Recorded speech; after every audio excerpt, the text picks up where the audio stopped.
O presidente Lula sancionou a lei que amplia a licença paternidade de 5 para 20 dias. A ampliação vai ser gradual, com um aumento progressivo do período de afastamento ao longo dos anos. 10 dias a partir de 2027, 15 dias a partir de 2028 e 20 dias em 2029. A nova legislação também cria o salário paternidade, um benefício que garante renda durante o período de afastamento e amplia a proteção social não só para os trabalhadores com carteira assinada, mas também para os microempreendedores individuais, para trabalhadores avulsos e para segurados especiais.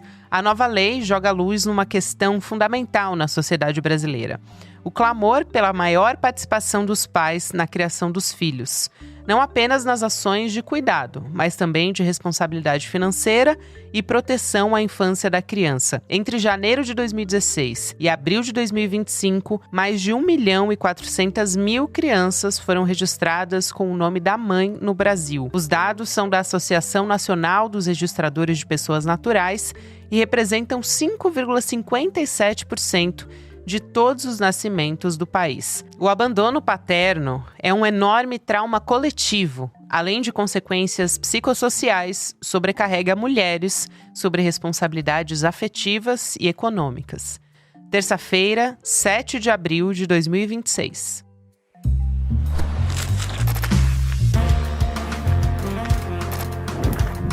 Sou a Gabriela Varela, esse é o podcast de Análise com mais legislação da liberdade.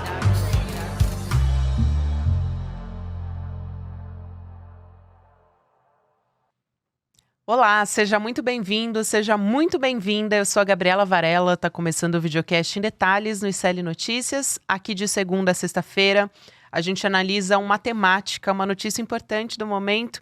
Hoje o meu convidado é o Leandro Ziotto, que é cofundador da COPAI, a Coalizão Licença Paternidade. Leandro, é um prazer te receber mais uma vez. Bem-vindo.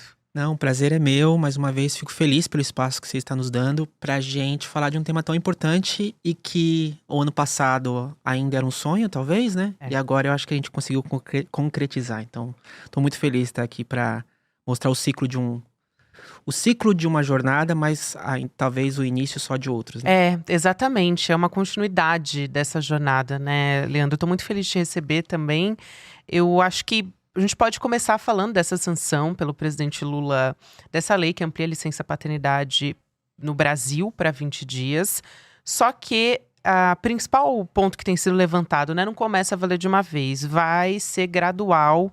Você pode explicar para começo de conversa? Sim, a sanção que foi feita agora, na última terça-feira, ela amplia a licença paternidade. A licença paternidade no Brasil, ela nunca foi regulamentada. Eu acho que vale um contexto importante. Em 1988, a Constituição Federal diz assim: licença paternidade, 5 dias, passiva a uma regulamentação própria. Então ele dá uma diretriz que, na ausência de uma regulamentação ou de uma lei que regulamentou, o mercado adotou os 5 dias. Passou-se 3 décadas e essa lei nunca foi regulamentada de fato, e a gente fez um trabalho desde 2023 para regulamentar isso. A regulamentação ela tem 2 pontos importantes, Gabriela. Primeiro, é a extensão que a gente conseguiu. Importante dizer que está longe do ideal que a gente acredita, mas foi o que foi possível realizar no atual momento do Brasil. E a gente respeita e a gente está comemorando essa extensão. Uma extensão que começa a partir de 2027, que ela aumenta de 5 dias para 10. Em 2028, aumenta mais 5 dias, vai para 15. E em 2029, se encerra com mais 5 dias, e termina com 20 dias. Então, a extensão da licença paternidade, ela era até esse ano 5 dias, e agora, a partir do ano que vem, vai estendendo 5 dias, 10, mais 5 em 2029 vai virar 15, e 2029 a gente encerra com 20. Só eu acho que um gancho importante. Empresas que já são inscritas no programa Empresa Cidadã, elas já poderiam estender para 15 dias. Então, ele pode ser acumulativo. Então, hoje você, pai que está me escutando, se você trabalha numa pequena empresa, se você é CLT ou até tem equiparação para MEI, né? Microempreendedores individuais, você vai ter até 2029 a sua licença até 20 dias. Agora, se você trabalha numa empresa SA que está inscrita no programa Empresa Cidadã, você vai ter os 20 dias da sanção, mais os 15 dias, então você vai ter 35. Então a gente vai gozar a partir de 2020, vai viver numa realidade no Brasil onde vai ter homens gozando 20 dias, vai ter homens gozando 35 dias. E outras empresas que já são, na verdade, super benchmarks, né? Grupo Boticário, Diageo, que oferecem, na verdade, 60. Tem algumas que equiparam até os 120 dias de licença Exato. maternidade. Então, Exatamente. é mais ou menos isso, um pouco. Eu acho importante esse contexto. Uma dúvida que tem se levantado é sobre o salário paternidade, aprovado junto com a lei também, né? Isso. Essa lei, ela sanciona da seguinte forma, então. Acho que tem alguns pontos importantes. Ela tem a extensão, 5 dias gradual a cada ano, até chegar os 20 dias em 2029. Esse homem, ele vai ter a estabilidade, se eu não me engano, de 1 ou 2 meses pós-retorno da licença paternidade.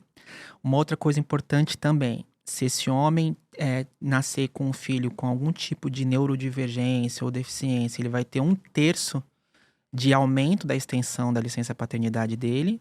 Se caso no gozo da licença ou antes da licença, o bebê ou a mãe precisar ser internado, há uma pausa da licença e quando eles saem da internação, ele volta a ter a sua licença novamente. Então, para ele não perder o direito de estar com a criança e com a mãe da criança em casa. Casais homoafetivos têm equiparação. Então, se hoje são 2 homens ou 2 mulheres, um vai gozar da licença maternidade e a outra pessoa vai gozar da licença maternidade. E ele vai ter 1 mês de salário, benefício do salário. E acho que uma coisa para todos os empresários que estão nos escutando, é totalmente atendido pelo INSS, pela Previdência. Isso. Você citou aí uma especificidade que é muito importante, que é a lei trazendo regras, né, para casais homoafetivos também, situações de falecimento da mãe, então equipara, em alguns casos, a licença maternidade, não é isso? E também essa previsão do aumento do prazo em caso de crianças com deficiência. Isso, 1/3, se eu não me engano. 1/3. Pode aumentar 1/3. Eu acho que o cuidado dessa lei é de ele tentar ser o mais universal possível, né? A gente tentar... A gente teve o carinho desde o início, quando a gente fundou a Copai, e na hora de a gente defender uma licença, era defender uma licença que fosse adequada para a pluralidade e para a diversidade de famílias que existem no Brasil, Isso. sabe? Não só para famílias heteronormativas, mas famílias homoafetivas, solo, e que tem outras... Assim, a gente vive num país que tem uma diversidade de configurações familiares muito importantes, cada uma com as suas realidades, e eu acho que elas precisam também serem visibilizadas na hora que a gente escreve uma lei, né? Então a gente teve esse cuidado. Eu acho, assim, também, você abriu aqui algo que eu queria tratar contigo, que é o custo, né? Sempre que se fala em direito trabalhista, nesse caso, até muito maior do que só um direito trabalhista, mas tem esse fantasma, né, de o custo para as empresas e tal.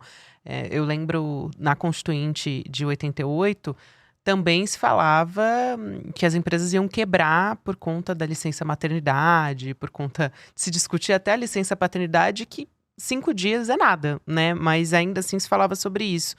E o impacto fiscal, assim, não tem nem comparação com quanto o retorno social compensa isso. E também a gente tem exemplos de empresas que já adotaram essas medidas, você citou aqui, né? Medidas estendidas, então, programas específicos que essas empresas entraram, e aí elas têm maior retenção desses funcionários também, nesses casos, né? Então, tem uma missão aí de desconstruir um pouco essa visão, esse argumento de que essa lei vai quebrar as empresas, que precisa ser feito, e de que é um trabalho até anterior, né? Que já começou no Congresso, enfim, com um lobby empresarial muito forte para tentar incutir isso na cabeça das pessoas, né? Assim, você foi muito, muito boa quando você... Assim, é muito comum qualquer avanço social e que ele mexe com o orçamento público. E eu acho que essa preocupação. Acho que o primeiro ponto importante. Essa preocupação orçamentária, ela é fundamental, tá, gente? Ela é legítima, a preocupação orçamentária. Só que a gente só não pode cair em velhas armadilhas e ficar repetindo, sabe? Igual o papagaio, assim, sabe? E sem entender e se aprofundar de fato. Porque a gente já tem referências fora do Brasil de países que estenderam a licença paternidade, algumas para até mais do que 30 dias, por exemplo, e hoje países como a Espanha, como a Dinamarca, como a Suécia, como o Japão, já gozam do impacto social e econômico positivo. Porque quando esse homem vem para dentro de casa, essa mulher vai para fora de casa, volta para o mercado de trabalho mais empoderada. Uma mulher mais empoderada no mercado de trabalho gera mais renda para a família. Mais renda para a família, mais poder de compra, maior qualidade de vida. Então, assim, esses países mostram para nós, aqui no Brasil, e mostrou para os nossos legisladores, que há impactos positivos de quando a gente aumenta a licença. Para as empresas, mais uma vez, aí agora usando o mercado brasileiro, assim, Diageo, Sanofi, Nubank e várias outras empresas mostram que o impacto financeiro da extensão da licença, se eu não me engano, era em torno de 0,00001% o impacto financeiro. E por quê? Eu acho que uma coisa muito importante. Primeiro, a gente tira férias todo ano. A licença, hoje, a taxa de natalidade de uma família brasileira é 1,5. Então, se a gente pensar numa família média brasileira, talvez esse homem vai ter a licença paternidade em toda a vida econômica dele, ativamente econômica, talvez esse cara tire apenas 1 ou 2 vezes, no máximo, a licença paternidade dele. Então, assim, 1 ou 2 vezes, sim, qualquer empresa que tiver problemas de gerir a operação devido à licença paternidade dentro de um universo da vida inteira de um trabalhador, de não conseguir substituí-lo, acho que isso diz muito mais pela capacidade de gestão da empresa do que um benefício social, né? E acho que essas empresas também que eu acabei de citar, elas mostram isso que você falou. Quando esse colaborador volta, impacta positivamente na marca empregadora da empresa, aumenta a relação de lealdade dele com a empresa. Uma pesquisa da Paula Pereira, eu posso estar falando errado, essa pesquisadora, uma economista da USP, que eu ali muito os artigos dela. Ela fez uma pesquisa em 2016, se eu não me engano, com 2.000 homens empregados em empresas de grande porte. Olha que interessante.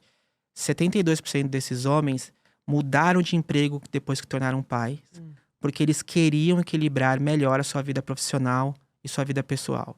Então, isso é uma demanda que existe do mercado. Não só do mercado da mão de obra, mas no mercado de consumo também. As pessoas estão tomando poder de decisão se compra da marca X ou da marca Y, sabendo que aquela empresa tem políticas, por exemplo, internas de parentalidades para os seus colaboradores. Então, assim, olha a gama de impactos financeiros, econômicos e sociais quando um avanço de uma lei dessa contra um impacto, por exemplo, de 0,00001% financeiro numa empresa. Então, eu acho que, na verdade, a preocupação orçamentária, ela é legítima, a gente só precisa tomar cuidado com as armadilhas que a gente cai, sabe? Porque os impactos positivos no Brasil e dentro do Brasil só comprovam, nas últimas décadas, esse impacto positivo social, econômico e financeiro. Tanto para as empresas, quanto para as famílias. E outra coisa importante, o direito da licença, e eu acho que uma outra perspectiva que eu peço para as pessoas que estão me assistindo entenderem, é que a licença paternidade não é um direito do pai. Isso. É um direito da criança de ter os seus principais cuidadores dedicados aos cuidados dela nos seus primeiros dias de vida. E aí não sou eu que estou falando, tem um economista chamado Paul Ekman, que falou que a cada $1 investido na primeira infância, tem $4 de retorno. Então, países do leste europeu, o Japão, mostrando que políticas públicas que investem na primeira infância cria cidadãos mais politicamente ativos, uma economia economicamente ativa que gera mais riqueza para a economia do país. Então, assim, eu acho que a gente tem muitos impactos positivos contra algumas armadilhas que ainda povoam o imaginário popular. E é como você falou, acho que agora o nosso papel é a gente desmistificar esses medos. Eu ia até te perguntar, de fato, qual é o impacto, né, de uma licença compartilhada, porque não é só, enfim, você trouxe aí vários benefícios para o futuro, mas também tem estudos, né, científicos que mostram que é importante para o bebê nesses primeiros meses, é fundamental para o desenvolvimento dessa criança também. Então, nessa campanha até de longa data que vocês fizeram na Copai, vocês trazem esses dados, né, sobre esses benefícios cognitivos mesmo, e socioemocionais dessa criança, desse bebê, né? Também tem isso. É porque a presença do pai nos primeiros dias da criança, ou desse segundo cuidador, independente da configuração familiar que vocês estejam me escutando ou me assistindo, ele vai trazer uma pluralidade no cuidado. E olha que interessante, crianças que têm pluralidade na sua criação, então de pai, de mãe, ou de pessoas com diversidade de gênero, com diversidade de personalidade, isso gera um desenvolvimento cognitivo maior do que crianças que normalmente são criadas por um único cuidador, que além de tornar uma sobrecarga mental e física nesse cuidador ou nessa cuidadora, que no nosso país normalmente, na grande maioria das vezes, fica na sobrecarga fisicamente, emocional e mentalmente em vocês mulheres. Então, quando há um compartilhamento do cuidado e homens entram, né, não só o pai, porque esse pai vai trazer o avô, vai trazer o irmão mais velho, vai trazer o colega. Então a gente vai ter um impacto geracional de uma nova geração de pais que vão ter o seu direito garantido de participar dos primeiros dias de vida do seu filho. E esses filhos, e também tem uma pesquisa muito interessante do Instituto Promundo, que mostra que meninos que foram criados com pais participando ativamente, não só no cuidado, mas na atividade doméstica, porque a atividade doméstica também faz parte do cuidado, eles têm 1,5 vezes mais chances de repetir isso quando constroem a sua família. Então, é aquilo que a gente conversou um pouquinho nos bastidores, né? Uma lei como essa, e não só como essa, mas como muitas outras, ela tem a capacidade de gerar um impacto geracional de criação de cultura, Isso, sabe assim? exatamente. Então, eu acho que isso é muito importante. Nossa, isso é muito importante, porque eu fico pensando, né? Toda vez que uma lei é implementada, ela precisa de um processo de internalização na sociedade, né? Dessa lei. Então, tem uma coisa pedagógica mesmo que está embutida junto com a implementação da lei. Eu fico pensando nesse machismo introjetado, enfim, que nos acompanha há séculos e que podem, eventualmente, levar esse homem a, num primeiro momento, questionar esse benefício que ele vai receber. É um direito, na verdade, dessa família. Mas, juridicamente, você pode me explicar, né? Enfim, a gente até falou nos bastidores, isso não pode ser feito. Mas tem um processo educativo que precisa acontecer. Independentemente de como como que essa família ela é composta. Mas isso precisa acontecer na sociedade, né? Não tem a ver só com a paternidade, nesse caso, mas também com o machismo estrutural, sobre essa corresponsabilidade do cuidado mesmo, né? Eu acho que uma lei como essa, e eu vou trazer um exemplo de uma lei muito famosa que ficou na década de 90, ela sempre pode provocar, e eu acho que é sempre importante e rico, a gente fazer um debate filosófico mesmo do papel de leis como essas ou até do próprio Estado. Uhum. Eu vou trazer o exemplo da década de 90. Eu cresci na década de 90 e foi na década de 90 que teve a obrigação do cinto. Sim, eu também. E eu lembro de escutar todos os adultos ao meu redor, todos. Eu não lembro de nenhum adulto falar assim, é um absurdo. Agora é o Estado tentando controlar sobre a forma que eu dirijo. Corta. Trazer agora em 2026. Eu juro que eu gostaria de fazer uma pesquisa para todas as pessoas que estão me escutando aqui agora. Alguém em sã consciência é contra o cinto de segurança? Então, assim, é porque sempre tem esse debate, né, Gabriela? Assim, qual que é o papel do Estado sobre a legislar sobre nós, né? Quando põe o cinto, legislou sobre a gente, a nossa forma de dirigir. Quando estende a licença paternidade, algumas pessoas podem abrir o debate. Agora então eu não tenho escolha de abrir mão, por exemplo. Eu não quero ter 20 dias ou 30 dias de licença paternidade, eu quero ter só 5. Mas eu acho que, como eu falei, o debate filosófico aqui não tem que ser num ponto de vista individualista, mas tem que ser no ponto de vista coletivo. Então, quando se cria uma lei dessa que obrigou o uso de cinto de segurança e agora está obrigando homens a tirar 20 dias de licença paternidade, a gente está pensando numa perspectiva, no impacto coletivo de bem-estar social. Então, quando o Estado proibiu dirigir sem cinto, ele está pensando que isso pode matar uma pessoa e a morte de uma pessoa impacta todo ao seu redor, a sua família, a comunidade que ele está inserido. Quando o Estado fala que, olha, é importante todo homem tirar no mínimo 20 dias de licença paternidade, ele não está te obrigando no sentido autocrático, ele está te mostrando e está te dando a oportunidade de você refletir o quanto a sua presença dentro da sua família vai ser fundamental. E o seu direito de trabalhar vai permanecer, porque você vai voltar logo em seguida. Inclusive a lei prevê uma estabilidade, porque a gente se preocupou com isso. Então, eu acho que é um debate filosófico, né, sobre o impacto da lei e sobre o papel do Estado nas nossas vidas, mas eu acho que é isso. O que eu convido as pessoas é ter uma perspectiva coletiva quando a gente faz um debate sobre esse. É que a gente está pensando num bem-estar social, no impacto das novas gerações. Porque prova que uma criança precisa ter o direito de ter seus principais cuidadores nos seus cuidados, nos seus primeiros dias de vida, gente. Não estou falando nos seus primeiros 5 anos de vida. É nos seus primeiros 20 dias de vida. Porque é fundamental. É ali que não só ela precisa ser cuidada. A mãe, se você tiver numa família heteronormativa, a mãe precisa ser cuidada. Se você é um casal homoafetivo ou heteronormativo que adotou, você sabe o quanto esses primeiros dias de adaptação, de acolhimento, de adaptação não só da criança, mas da adaptação da família que está recebendo essa criança. Então, esse período adaptativo, ele é fundamental para a construção de uma sociedade sadia. Uma sociedade sadia, e eu preciso de uma sociedade sadia para ser uma sociedade economicamente produtiva, não é?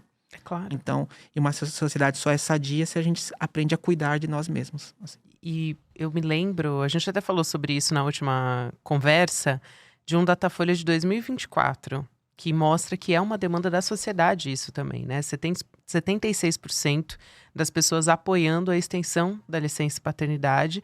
Então, isso reforça que é também um anseio, uma demanda que vem da sociedade, né?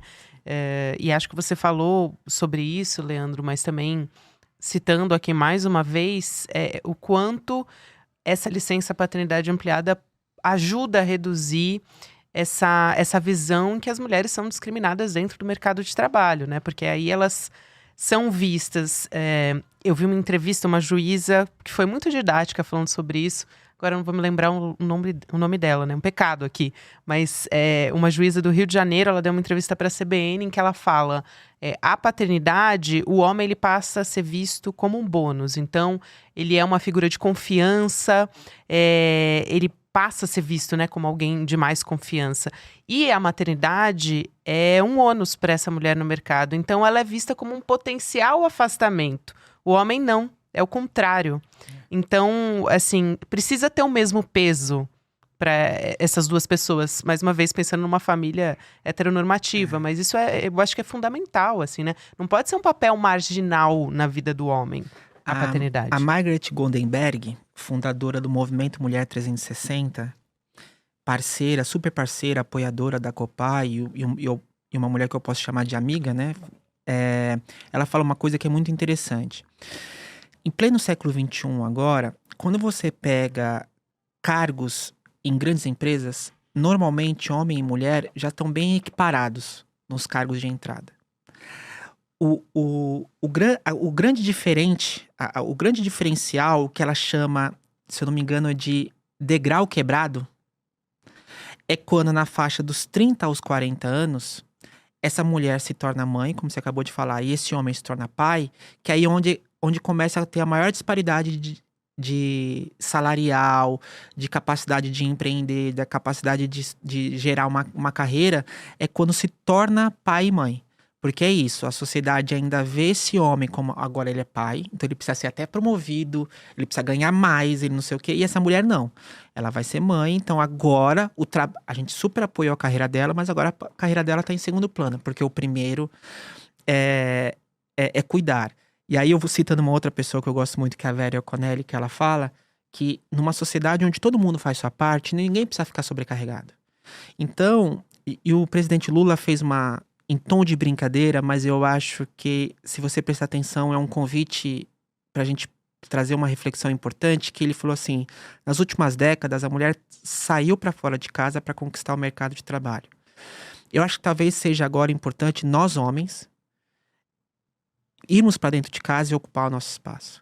Um não precisa detrimento do outro. Para eu conquistar o meu espaço dentro de casa e exercer uma paternidade ativa e participativa e cuidadora, eu não preciso abandonar a minha carreira, né? Então, da mesma forma que eu não quero que a minha companheira ou outras mulheres, para assumirem o papel do mercado de trabalho, também precisam abandonar o seu papel. Então, eu acho que é isso. Eu acho que numa sociedade onde todo mundo exerce o seu papel de cuidado, eu acho que ninguém fica sobrecarregado e todo mundo ganha, sabe assim? Tanto profissionalmente como pessoalmente. Perfeito. E eu acho que para a gente fechar, Leandro, você citou lá no começo da nossa conversa os países que o Brasil quer mirar. Então a gente está mirando no Japão, na Nova Zelândia, na Islândia, enfim, Suécia, que tem modelos mais avançados de licença paternidade ampliada, né? Na campanha que a gente teve aqui no Brasil e que vocês encamparam muito na Copai, né? Era de que 30 dias era o mínimo. Então, e eu concordo em absoluto com isso, assim, são longos anos de debate. Na verdade, eu acho que é isso, eu miro nos países que são modelo, né? A gente tem até mais do que isso. Mas essa primeira mudança de legislatura, a gente vai ter ano que vem. Em 2027, é gradual, como você já explicou. Você enxerga um espaço para a gente continuar esse debate e essa pressão para ampliar para além dos 20 dias? Acredito que sim. Eu acho que não só um espaço político, porque eu acho que a gente plantou uma árvore, sabe assim? E é uma árvore que vai criar raízes e não vai ter como agora arrancá-la, sabe assim? E essa simbologia que eu falei da árvore, eu acho que ela prega um espaço nos debates políticos, seja em partidos de direita, ou seja, partidos do centro, partidos de esquerda, para qualificar o debate sobre o tema. Porque eu ouso em dizer, e com muito respeito a todo mundo que está aqui me escutando, eu acho que o debate nunca foi feito de forma qualificada em nenhum dos aspectos políticos. Então, como eu falei, essa lei talvez não seja perfeita. Ela vai amadurecer junto com o amadurecimento da própria sociedade e do mercado empresarial. Então por isso que eu acho que esse debate ele nunca vai acabar. Eu só torço que ele não regrida, mas que ele só avance, sabe?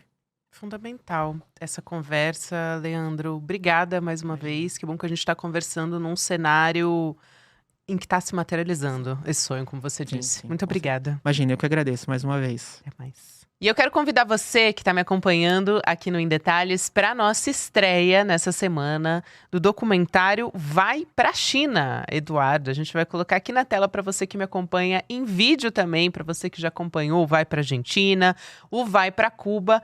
Agora tem o fechamento dessa trilogia com o Vai Pra China. Não vou nem dizer o fechamento, porque eu não sei se outros documentários podem vir por aí.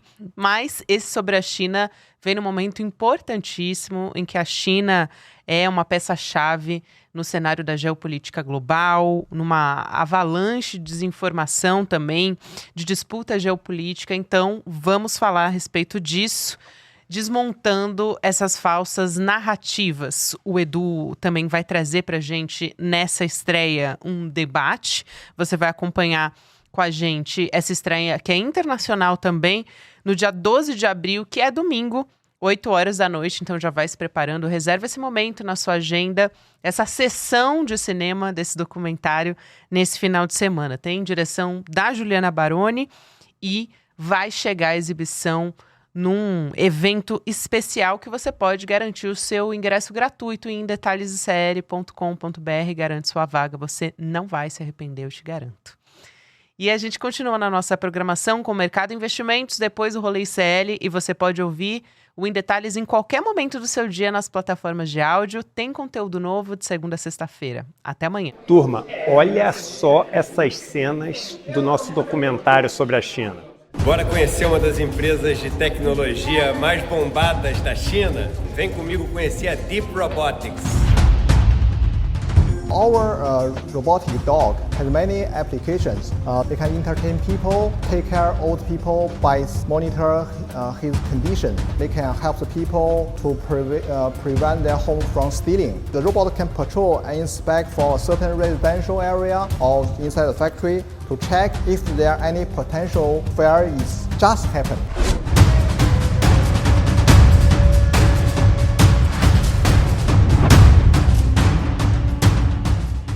Perdeu ao vivo? Fica tranquila, aqui no ICL a informação não tem hora para acabar. Toda a nossa programação está organizada em playlists no YouTube. Desperta, ICL Notícias primeira edição, ICL Notícias segunda edição, Em Detalhes, ICL Urgente e muito mais. É só acessar o canal, escolher a sua playlist e dar o play. ICL, informação com profundidade no seu tempo.